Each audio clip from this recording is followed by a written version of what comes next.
All right, we're on. Mr. Loos, it's so good to have you back. This is what, I think the third or fourth time we've had a conversation. I think it's the fourth, right? If you count the in-person conversation in Salt Lake City, which was great fun. Yeah, that was a lot of fun. That was before you disappeared for a while. I don't know where you went. Well, contrary to what you might have hoped, I actually won that case. Did you hear about that? Yeah, I heard about it. I hear about everything, Wayne. Okay. Yeah, it's funny too, because that's the case we kind of expected to lose. This is a case involving Circle 4 Farms, Smithfield Foods, which I was actually pleasantly surprised in that conversation. You basically said, I really surprised that you're not convicted of stealing things when you take people's pigs and property. Pigs are not property, for the record, Mr. Loos. We're going to have to discuss. They are in my mind. All right. Well, I'm going to go through some things I think I want to do something we've done before and go through a number of statements that I think we can actually agree on and then try to get to the places of disagreement. Because I actually think there's a lot both animal rights activists and farmers can learn about the actual spaces of disagreement. I also think there's way more agreement than most people think, even between farmers and vegans. And we'll go through that in a second. But I'll just say, one of the other ironies about the fact that we lost the case in Sonoma County is that case is how I met you. True story. Do you remember? It is. I was filming a movie. You were in Sonoma County on the actual day we did that demonstration. And you were. The reason we reached out to you was because, we saw your platform and you were saying all over social media, these people are thugs and they need to be thrown in jail. Yeah, and you got your wish. Right. You got your wish. Yeah, I mean, that's what it was about. But let's talk about Sonoma County, because I'm going to claim a small victory there in Sonoma County in the past election. Well, tell us what you're going to say. Measure J was a horrible idea, and it is proof that we're making progress in people understanding that we have to be able to take care of the property properly. We take care of the resources and we improve human lives. And we had several victories, small victories in that measure, in that way, in the past general election. So I'm pretty proud of that. Well, I'm not proud of it. And I think what Measure J shows, which, I'll just be honest here, it was a terrible loss for the animal rights movement for sure. 85% opposition, 15% support. But I think what it shows is, one, the corruption of the Democratic Party, and second, the power of money. But before we get into areas of disagreement, I want to at least start with something. I like to warm us up with some things that we can agree on. And I've done this before. Wait a minute. You just said two things we agree on. There's corruption in the Democrat Party. There's corruption in the Republican Party. And there's too much money involved. So I don't know where you're going to go. We can't agree more than that right there. But do you think that played a role in Measure J? I mean, you know how much the opposition No, I think Measure J people finally are getting tired of listening to people who want to diminish the quality of life. And they said, no, we don't need more regulation. We need people to take care of these animals and improve human lives and improve the planet. Well, can we agree that part of taking care of animals and improving the planet should not involve lying to the public? Oh, I never support lying to the public. I thought you would. And or I thought you would agree with me on that.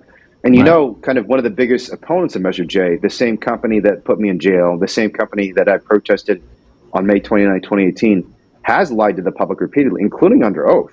And I have 100% incontrovertible proof they lied to the public, because they claimed in 2015, 2016, 2017, they had no battery cages. I was inside their farm in 2015, 2016, 2017, and saw hundreds of thousands of hens in battery cages. And it's not in dispute. So they lied to the public. If I had hens in battery cages, I would brag about that, because that would be the best way to provide daily care and protect those hens.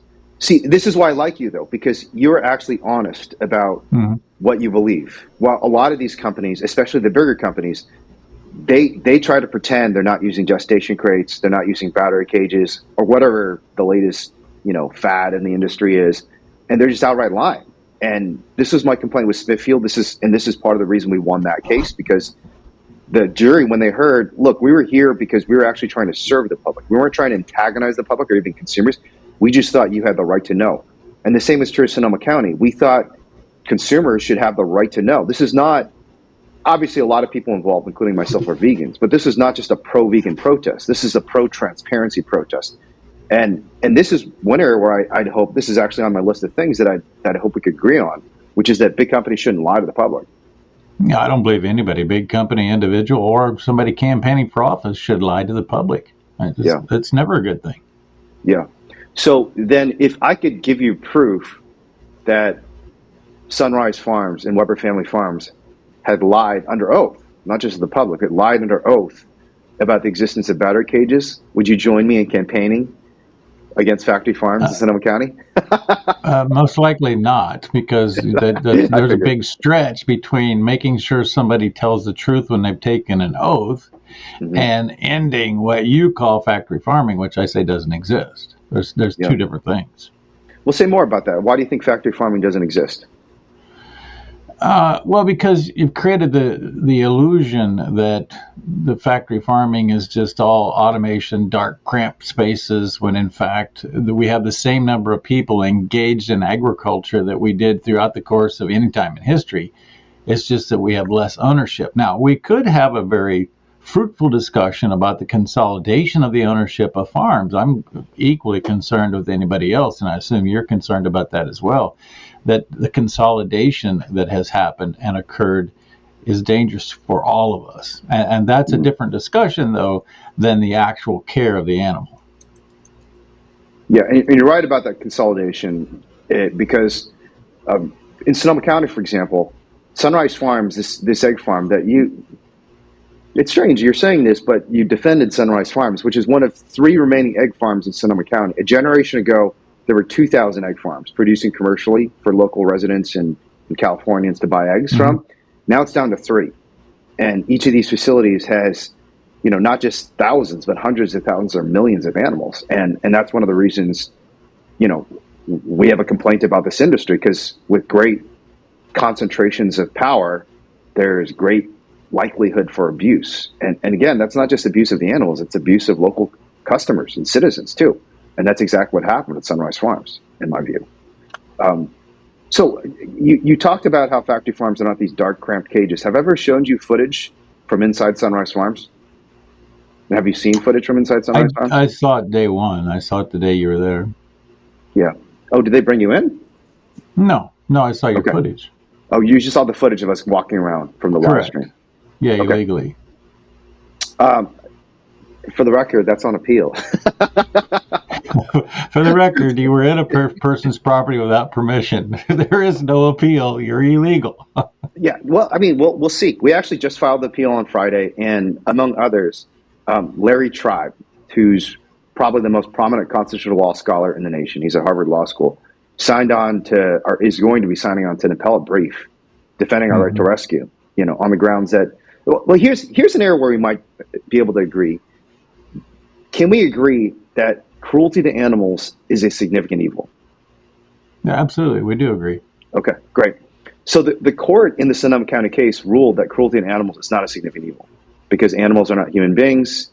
And the literal term that the Supreme Court has used, the Supreme Court of California, for the factual finding you have to make to invoke what's called the necessity defense. Basically, if you are acting to avert a significant evil, you can engage in otherwise minor law-breaking activity. So, for example, you described my conduct as trespass. That's not accurate legally if I was trying to avert a significant evil. And the court in Sonoma County ruled that cruelty to animals is not a significant evil, and compared animals to cellular matter and said, if we're going to protect the animals, what's next? Do you have to protect cellular matter? And we're quite confident we can win that on appeal. In fact, we've got some of the biggest heavyweights legally across the country supporting us. So, that would be problematic for me. That would not be problematic? No, that's problematic. You have no right under private property rights to enter my property, whether you deem something is evil or not.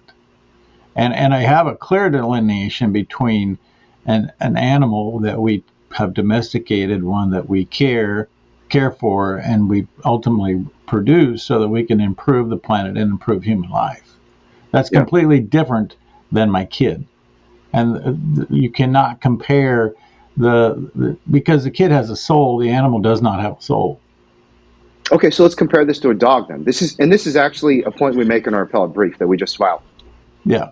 Say that your neighbor's got a swimming pool in their backyard and a fence. And you look over the fence and you see they've got a little puppy that's drowning. You open up the fence, you take the dog out of the swimming pool, you bring them to dry land, and they don't drown to death. Would you say that's a crime? Yeah, that's going to be a crime. Really? No doubt about it. No doubt about it. Even though someone is acting to save a puppy from being drowned to death? Yeah, and I would do it, by the way. So you do it, you just still think it's a crime? Absolutely. According to the law. Well, that's the same situation we were in Sunrise Farms. So I disagree with you. I don't think you would committed a crime by going in your neighbor's yard to save a drowning puppy. I wouldn't expect you to.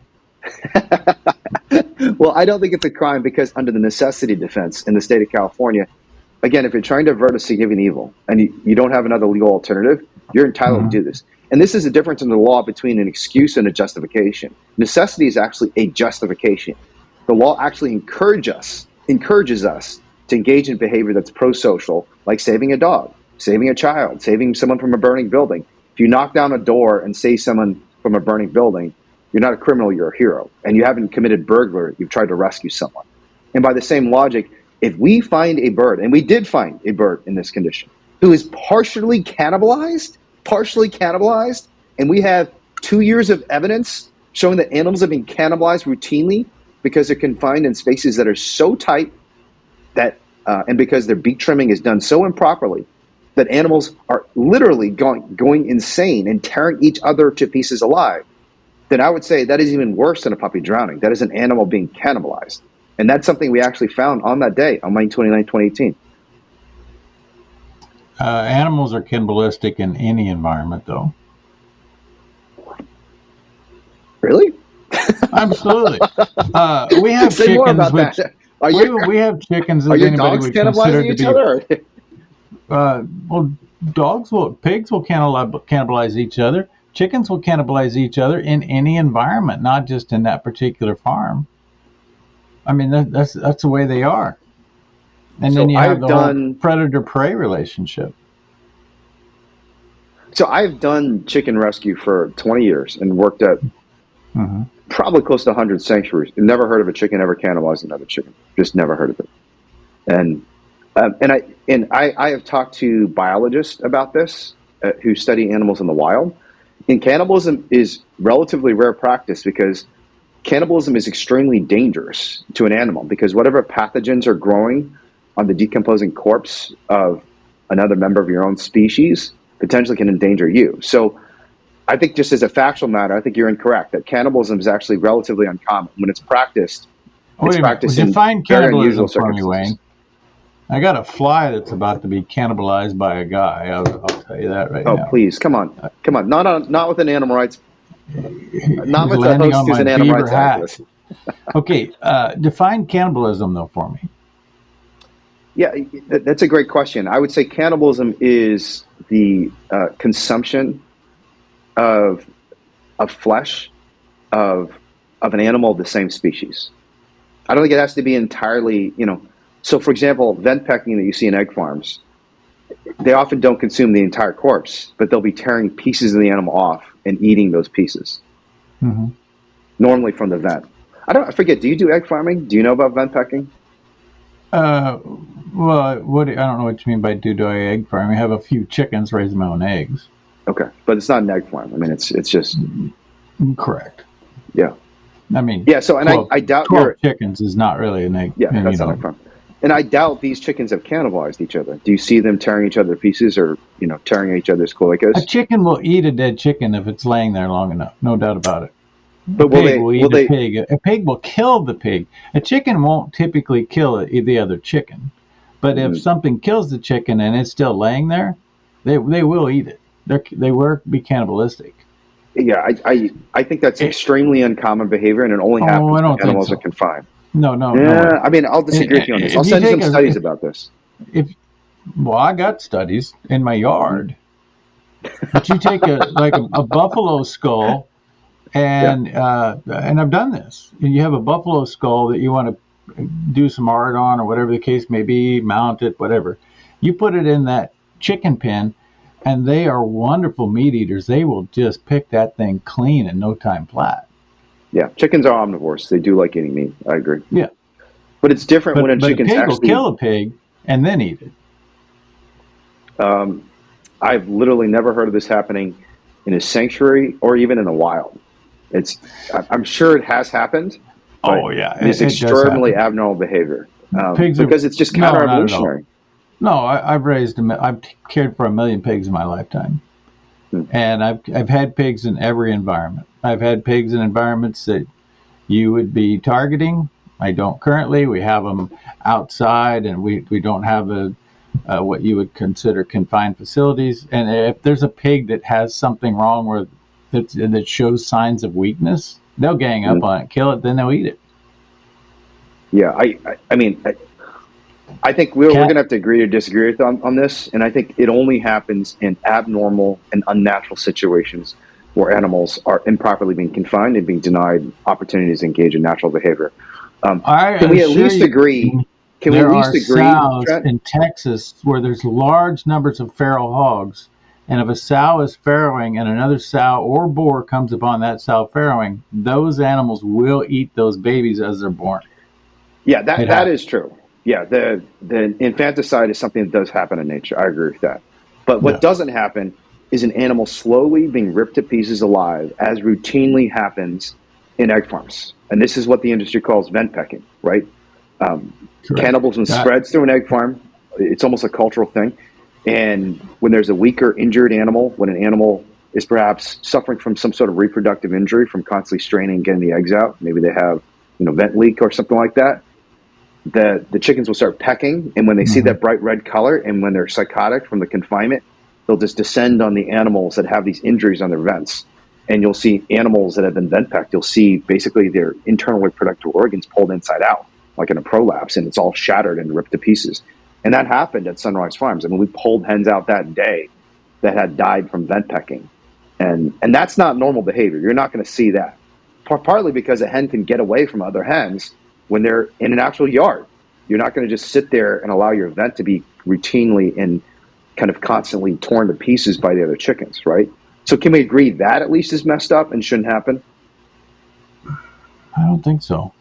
Because you just told me that chickens were not cannibalistic, and now you're describing cannibalistic activities. Well, I'm saying it's happening because of the intensive confinement of the chickens.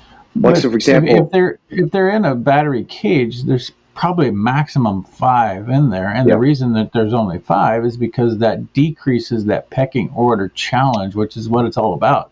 Yeah, that's actually true. So cannibalism is actually less common in battery cage facilities than in cage-free facilities. This is one of the shocking findings of research. And, a lot of us would prefer that not be the case, because I know a lot of animal advocates are pushing cage-free really hard, but we have to be honest about the facts. And one of the facts is, so I was in this egg farm called Pleasant Valley Farms that supplies Costco. It's in San Joaquin County, not in Sonoma County. But we found records inside that farm showing that they had a 23% mortality rate on an annual basis in some of their farms. So almost 1 out of 4 of the hens were dying. And by far the most common cause, they were listing out the mortality, was cannibalism. They were finding all these birds that had been pecked out. And it was because it was a cage-free farm. Facility. Yeah. It was a cage-free facility because you got thousands and thousands of birds. You're right. They can't sort out a pecking order. They don't have real meaningful social relationships, because this is a shed that I think at placement, it had 70,000 birds. And you really can't have a pecking order of 70,000 birds. That's just impossible. So. No, you have chaos. Yeah. So let me ask you this. No farm, Wayne, that has a 20% mortality. That's not acceptable for any farm. And if you're a manager and you don't find solutions and fix that, you won't be in the bird business very long. Yeah. Well, I think that's true. 20% is extraordinarily high, and this farm was doing poorly. But even at so-called well-maintained facilities, like the industry statistics in egg farms show mortality rates ranging from 5 to 10%, right? So you're losing like 5% of the birds every year. And the ways they die are horrible. I mean, we're talking about things like birds being caught in machinery. Starvation is one of the common causes of death. What's the wild turkey out my window? What's their death rate in a year? It might be high, but at least they're free. It's probably. Well, what do you mean? What do you mean they're free? I mean, they don't have to live in 1 square foot of space their entire life. We put them in cages and facilities to protect them from Mother Nature and from each other and from predators. Yeah. That's what we do it for. And Trent, that's called a jail. No, well, no, because you're that's putting. Called a jail, and I've been in jail. I can tell you, that it's way. Not happy. You were safer in jail than you are where you are right now. There's no doubt about that. So you think we should put all the humans in jail too to make them safer and happier?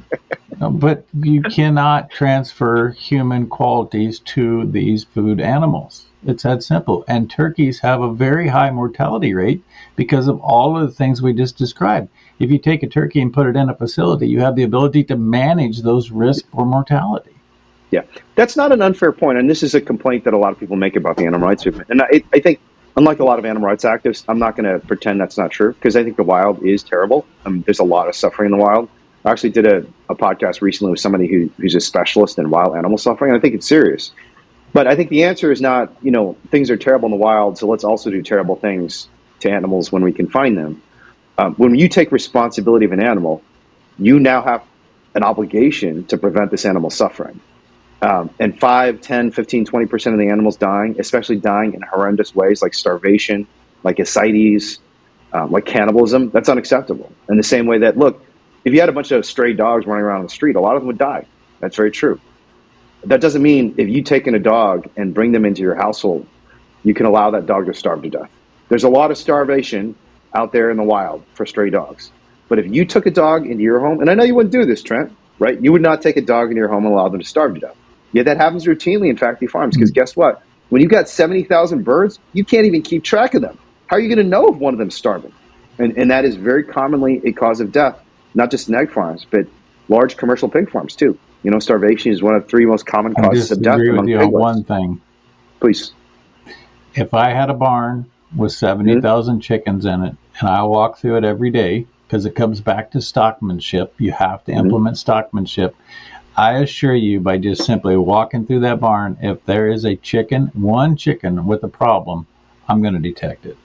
Because one of the first things my father and my grandfather taught me was that when you go through, you make an observation, immediately the good stockman will see that there's something wrong, and you will just be gravitated to that position because you care about the welfare of those animals. Yeah, and that is not just a policy of the industry, but it's a legal requirement in many states that you are supposed to dispose of or euthanize sick, injured, starving animals. And yet we found repeatedly, including at Sunrise. I mean, Sunrise is a place where there was a hen we found who had escaped from her cage who looked like a zombie. I mean, she's covered in filth. She's literally yellow. She's bone thin, like has lost all of her mass, and has been starving for a while because she can't access the food because she's escaped from her cage. And this is just obvious. She's walking down the aisle. And that's just one of countless examples. Because the reality is, when you're talking about facilities of this scale, I mean, 70,000 isn't that large compared to some of these facilities. Sunrise Farms has individual barns where there are 200 to 250,000 birds, right? And Mike Weber testified at trial, and I already knew this, but it was good to see this confirmation, that typically there'd be one employee responsible for 200,000 animals, and cages and multi-layer aviaries. And the reality is, when you have 200,000 animals, that's not a problem if the person was trained properly and has stockmanship. Yeah, there's nothing else to do that day to make sure that these animals are alert, healthy, and ready to take on the world.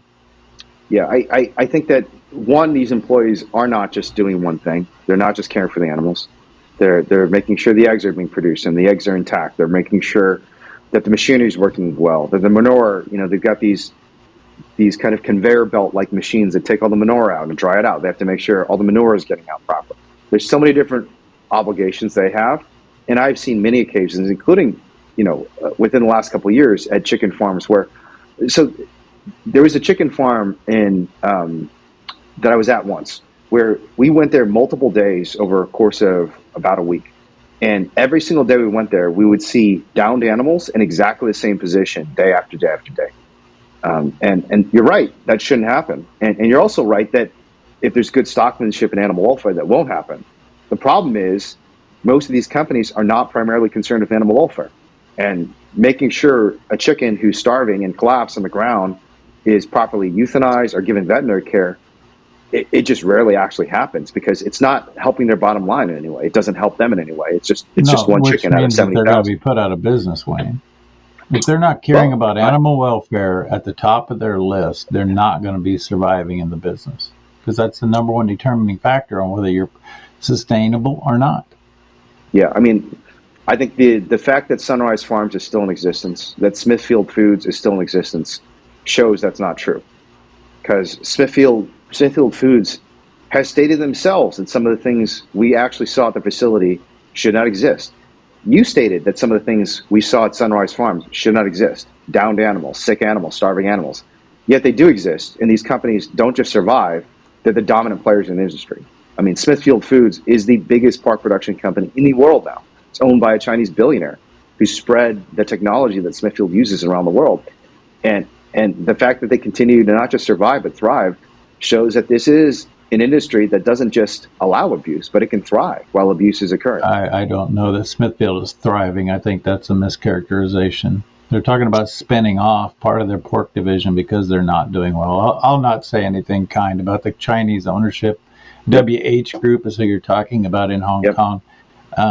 That was not a positive day in the United States when a Chinese group bought that from Joseph Luter. Yeah, I agree.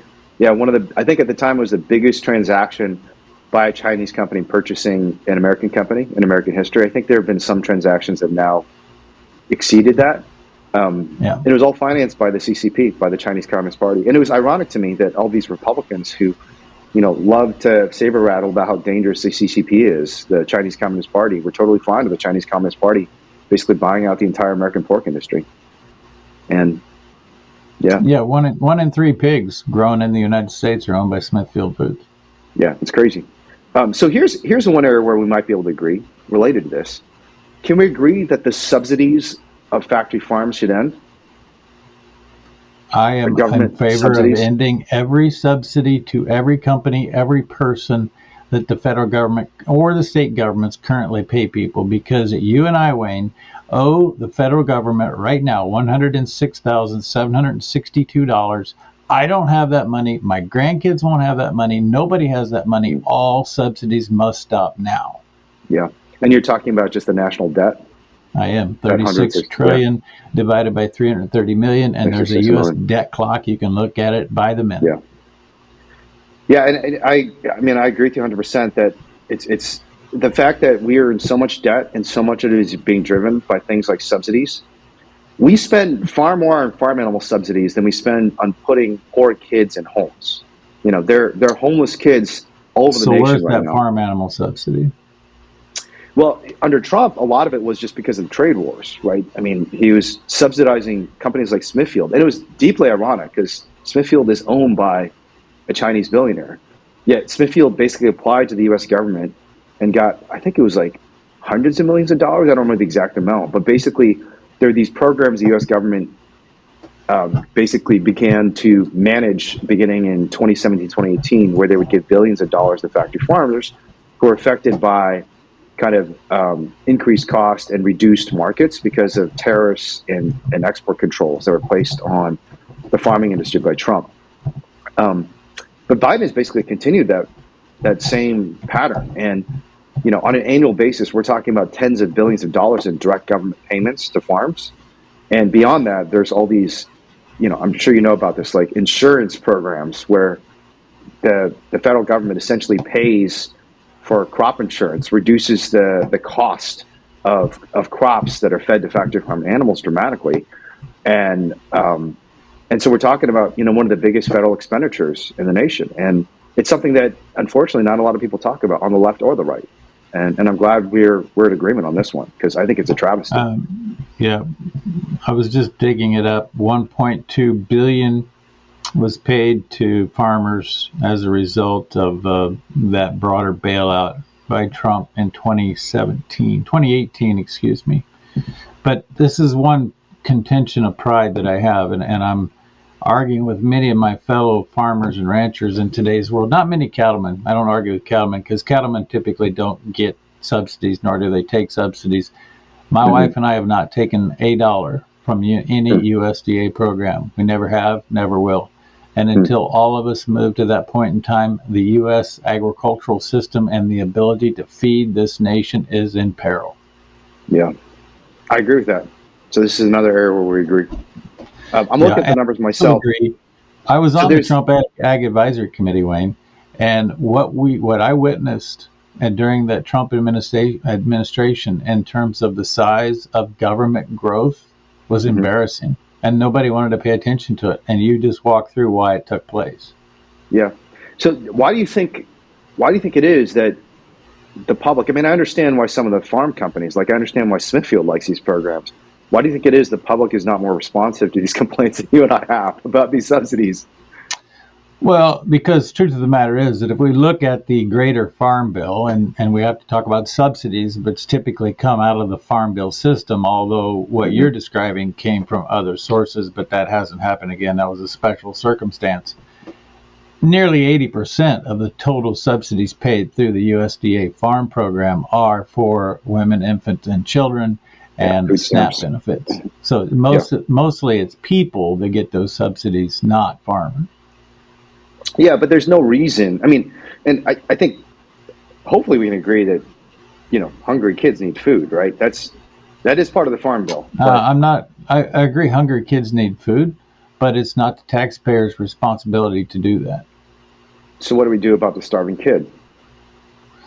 Well, first we get to the root of why is the kid starving. Since 2000, over 42% of all childbirths are to single parents. There's a fundamental problem. We've destroyed the family unit. We got to get back and restore the family unit. And I believe that originally the communities were set up where church was the safety net. Why the family? It's the extended family. If you have a mother and a father and children, and you have that, the safety net of the extended family, that should be number one. Then you have your church, your community. We should not have a need for the federal government to be involved in creating a safety net and giving away food for starving kids because they shouldn't be starving. But nonetheless, that's not where we are. Whatever you think about appropriate family policies that may reduce the need for us to provide food for kids, there still is a need for us to provide food for kids. And it seems like any decent society does not allow children to starve, no? Any decent communist society would view it that way. A society who wants people to gain independence and achieve their own way is going to say, starving children, Trent? Correct. All right. Well, I mean, if you defend starving children, how am I going to complain about your defense of starving animals? At least you're anti-speciesist. You're equal opportunity offender in terms of allowing children and animals to starve. Category. I told you there's a clear delineation between humans and animals, including dogs. Fair enough. But at least with respect to your willingness to tolerate starvation, it sounds like you're an equal opportunity offender when it comes to humans or non-human animals. At the same time, I would go help a family personally. I know you would. At any point in time. But it's not the role of any government entity to do that. Because, see, I carry this document in my pocket for this very reason. Nowhere in this document did the founding fathers in the U.S. Constitution say that our job was to provide welfare for people, nor was it the government's job to provide incentives and economic growth within the city, the state, or the federal government. But Article 1 of the Constitution does provide for the creation of a legislature that will pass laws to promote the welfare of the people. That's literally one of the provisions of the Constitution. Correct, but it does not say to go out and give away taxpayer money to create jobs that they're then going to create a tax abatement for, picking winners and losers like Smithfield Foods. But clearly, surely we can agree that one aspect of the welfare of the people is for kids not to starve. No? Yes, but that's not so the role Congress of the is allowed. government. Congress is allowed under Article 1 because that is promoting the welfare of the people. Promoting the welfare of the people should be about keeping the foreign nationals from invading and buying all of our resources. That would be a better use of the time. So do you identify as a libertarian? I was around a lot of libertarians when I was in college and law school because I went to the University of Chicago, which is where Milton Friedman, among others, was the hero of the University of Chicago Economics Department. I've been a registered Republican until 3 years ago for my entire life. Really? The Republican Party left me. So if I had to pick a party, it would be libertarian. But I am say more about independent at the moment. Interesting. So why did you leave the Republican Party? I'm curious about because this. The Republican Party has become the old Democrat Party, and the old Democrat Party has become a communist party. And we need people who truly stand up for individual spirit and liberty instead of caving to be a part of the group. Yeah. I think it'd be amazing if folks like you and folks like me could create some sort of alliance against these farm animal subsidies. Because I know your complaint is partly about the subsidies that are given to human beings as well. But I think most Americans, maybe you wouldn't agree with this, but most Americans would agree that subsidizing hungry kids, totally legitimate. Subsidizing Smithfield Foods, which is owned by a Chinese billionaire, that is fraud. That is corporate welfare. That is totally unconscionable, unacceptable. And I understand. I think if more people but there's as much fraud in the SNAP program, which was designed to feed hungry kids, as there is in corporate agriculture. Yeah, but at least the purpose of the SNAP program is a legitimate one. And for a lot of Americans, you might not agree with this, but I think most Americans would say, look, one of the things that decent society does is it feeds kids. I don't think most Americans would say one of the things that decent society does is subsidize billionaires in China. You get rid of SNAP benefits to giving away money for food or giving away food, and you'll get rid of starving kids. I'm pretty skeptical. There might be a period of hardship in that transition, but people go to where the lowest hanging fruit is. And if that lowest hanging fruit leaves that they're currently getting for putting out no effort, they'll find a way to feed themselves, and the family will. Yeah. The mother will, because the dad's gone. And by the way, I don't blame the mothers, I blame the dad. And we just got to get back to men being men, to be truthful. What does that mean, men being men? In the eyes of God, a man was to be supportive, a provider, and a protector. And it seems as though most men think that they're going to provide for about 8 seconds and then disappear. And that is not beneficial for society in any way, shape, or form, man, woman, or animal. Yeah. Well, I would say, women and men have a responsibility to be providers for their families. And, in every family, my mom was an amazing human being who did just as much as my father provide, and I think it was a great family. It's one of the reasons I'm able to do some of the things I do, much to your chagrin. But we came from very poor circumstances. My parents came here with, $80 in their pockets, and both of them worked really hard. Both of them did whatever they could to support their family, and it was a partnership. And I think that's what good families should be. They should be partnerships. There shouldn't be one person providing. Your father worked for Eli Lilly, if I remember correctly. He did. I think it's now the largest pharmaceutical company in the world, unfortunately. They shouldn't get any subsidies either. They do get a lot of subsidies. They do. So let's dive down into one particular subsidy that has been a very controversial subsidy over the last 4 years. And I wonder if we can agree on this. I guess we can already agree that subsidies in general are bad. But probably the thing that has infuriated animal rights activists the most, and I'd love to get your impression of this, is not just subsidizing animal agriculture, but subsidizing mass depopulation events, things like ventilation shutdown. So for the audience that doesn't know about this, starting with Trump, but Biden continued this. Every time there is some crisis as determined by the USDA and the executive branch of the U.S. government, they just have to declare some crisis. The federal government comes in and literally will pay factory farmers at places like Smithfield, places like Sunrise. And Sunrise is actually one of the farms that took payments. They took these subsidies that you opposed, Trent, and they engaged in a practice called ventilation shutdown. Shut down all the vents in the farm, pumped in hot air, and killed all the animals by a heat stroke. Can we agree that this is abominable, not only for this practice to be happening, but for the U.S. government to come in and pay the factory farmers, basically subsidize them and say, look, you've created this huge public health risk with avian flu. Avian flu is broken out in your farm or in local farms.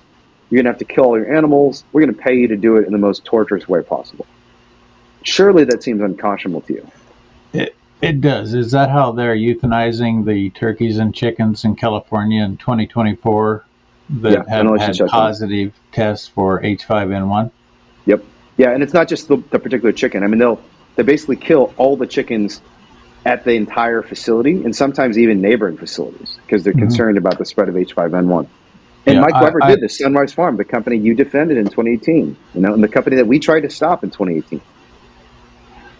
I've been very critical, and publicly very critical, of how the USDA has handled the euthanization of entire flocks for no reason whatsoever. I mean, we killed in 2022, we killed 65 million birds for avian influenza, when there was only a small percentage of a fraction of those that tested positive. Their entire science is flawed.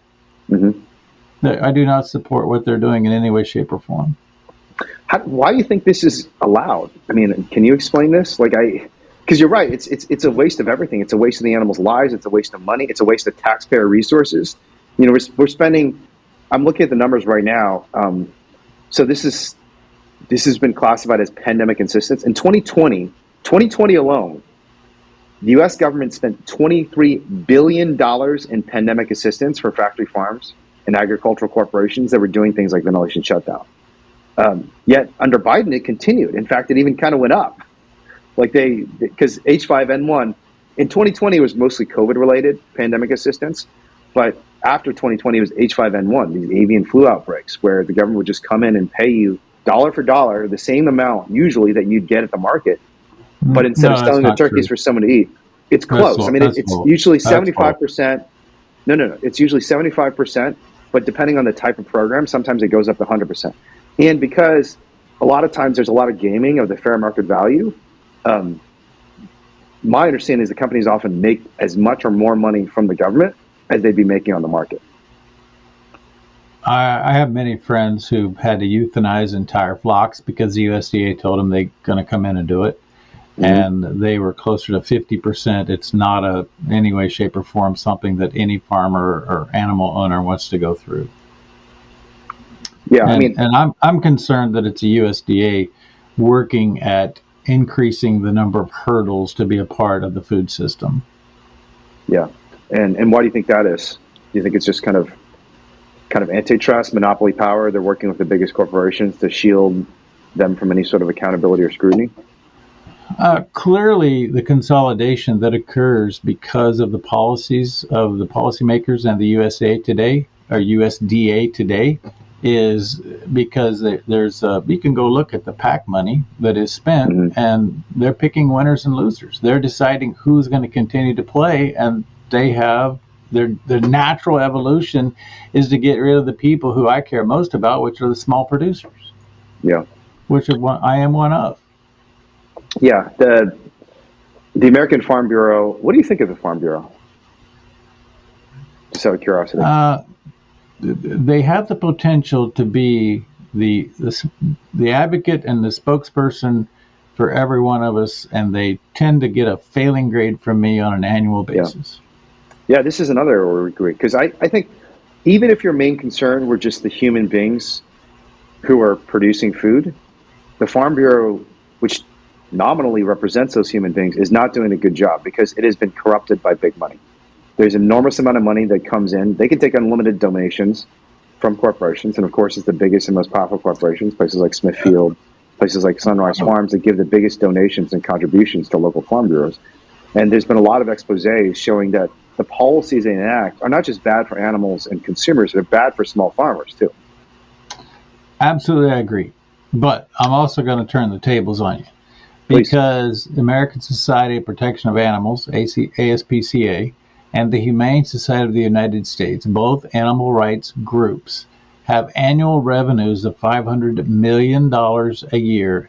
And Wayne, you personally do more to benefit an animal than either one of those groups do with $500 million. Their job has become to pilfer the public for profit. And they are no better than any of the groups you're talking about being critical of. Well, I would fundamentally disagree with that. Although those are very kind words about me, but I disagree with that. What do they do? They're incredible. What do they do for animals? Well, the Humane Society, among other things. And I will say this as someone who's been a critic of the Humane Society. The General Counsel of the Humane Society has interfered with a number of our investigations in a way that's totally not cool. But among other things, the Humane Society has passed ballot initiatives across the country It's banning the most intensive forms of It's confinement. blatantly illegal for them to engage in policy or lobbying efforts. They can engage in some percent. Like it's like the rule of thumb is usually about 5%. 5% of your expenditures can be on lobbying or political activity. Yeah. I don't know the exact numbers, and I know they have a 501c4 arm, the Humane Society Legislative Fund, but they do projects that small-time activists like me can't do. And I'm not going to say everything they do is great, but they do a lot of really important things. And more importantly, unlike Smithfield or Sunrise or Tyson or these big agricultural corporations, the money they have is not being used to promote a profit-driven enterprise. It comes in, all that money comes in. It does come in from foundations. It comes in from individuals who are quite wealthy, but it comes in with the right purpose. Do they always use the money as effective as they could? Absolutely not. Neither do I. But at least the incentive system is not one that's corrupt. It comes in on a false premise. It comes in on a premise that they're at Hurricane Katrina trying to help the stranded animals, when in fact we can document, as well as did the Attorney General of the state of Oklahoma, that they lied and committed fraud by taking this money and that didn't do anything with it. Yeah. Is there a problem with nonprofits not using their funds correctly? Absolutely. There's a problem.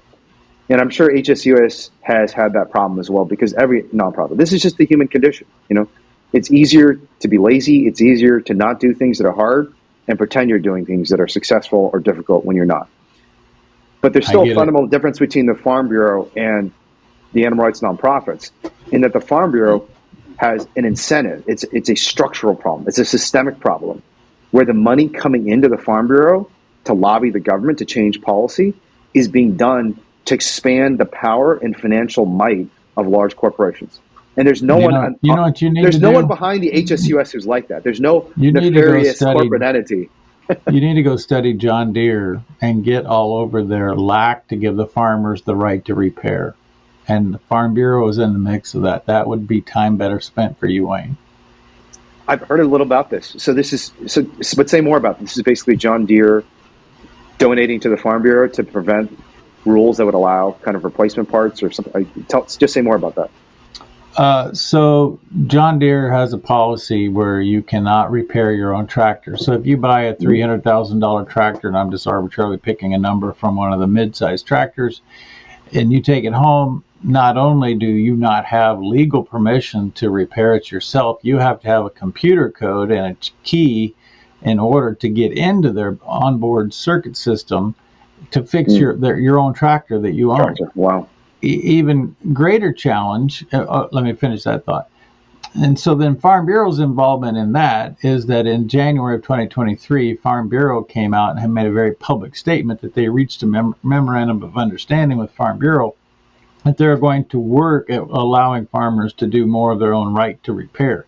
Mm-hmm. There's an FTC investigation going on about the coercion between Farm Bureau and John Deere, and that right now, John Deere has had quarter earnings reports of like $23 billion. And instead of saying thank you and working with the farmer, they're now closing up shops and manufacturing all across the Midwest and moving that manufacturing to foreign countries like Mexico. So if that is a real issue that's not just going to affect animal agriculture, it's going to affect people who are consuming food. And this is a big deal that somebody needs to grab a hold of. And I think that would be a very little time spent for you. Yeah, including plant-based, right? And just to be clear, the Farm Bureau is supporting this?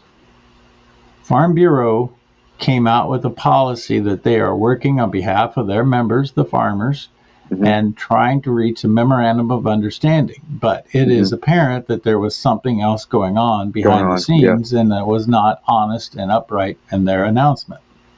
Yeah, so you think there was some sort of payoff by John Deere? That would be an assumption. My mother told me don't assume, Trent, because it makes, Yeah.